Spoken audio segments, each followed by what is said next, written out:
सुप्रभात विद्यार्थियों, आज हम पढ़ेंगे पाठ 3 शब्द विचार।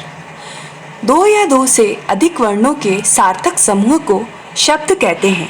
सार्थक अर्थात अर्थ सहित, मतलब जिसका कोई निश्चित अर्थ निकले। शब्दों का वर्गीकरण मुख्यतः 4 प्रकार से किया जाता है। पहला उत्पत्ति के आधार पर, दूसरा रचना के आधार पर, तीसरा प्रयोग के आधार पर और चौथा अर्थ के आधार पर शब्द। उत्पत्ति के आधार पर शब्द 5 प्रकार के होते हैं: तत्सम, तद्भव, देशज, विदेशी और संकर शब्द। तत्सम शब्द शुद्ध संस्कृत भाषा के वे शब्द हैं जो बिना किसी परिवर्तन के हिंदी भाषा में हम प्रयोग करते हैं, जैसे सूर्य, अग्नि, दुग्ध, मयूर आदि। तद्भव शब्द वे शब्द हैं जो संस्कृत भाषा के ही बदले हुए रूप होते हैं, अर्थात संस्कृत भाषा से परिवर्तित होकर हिंदी भाषा में प्रयुक्त होते हैं, जैसे सूर्य बना सूरज, अग्नि से बना आग, दुग्ध से बना दूध और मयूर से बना मोर।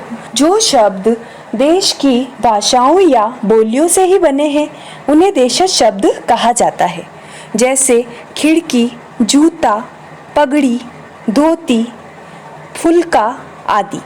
विदेशी शब्द वे शब्द जो संसार की विभिन्न भाषाओं से आकर हिंदी भाषा में प्रयोग किए जाते हैं, वे विदेशी शब्द कहलाते हैं, जैसे किताब, जवान, अलमारी, ड्राइवर आदि।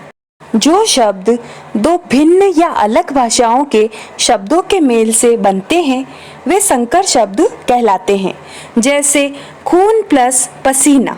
खून फारसी शब्द है और पसीना हिंदी शब्द है, तो इन दो भाषाओं के योग से बना यह शब्द है।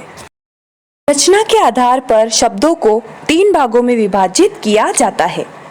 पहला रूढ़ शब्द, दूसरा यौगिक शब्द और तीसरा योग रूढ़ शब्द। रूढ़ शब्द जो विशेष प्रचलित अर्थ का बोध कराते हैं, अर्थात जिन शब्दों का अर्थ तो निश्चित होता है लेकिन उनके खंड करने पर उनका कोई भी अर्थ नहीं निकलता, जैसे गुलाब, तोता, नाक आदि।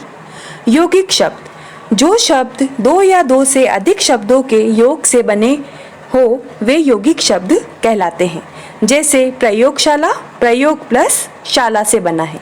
योग रूढ़ शब्द वे यौगिक शब्द जो कि अपने सामान्य अर्थ को छोड़कर किसी विशेष या निश्चित अर्थ का बोध कराते हैं, वे योग रूढ़ शब्द कहलाते हैं, जैसे दशानन 10 प्लस आनन अर्थात 10 मुख वाला।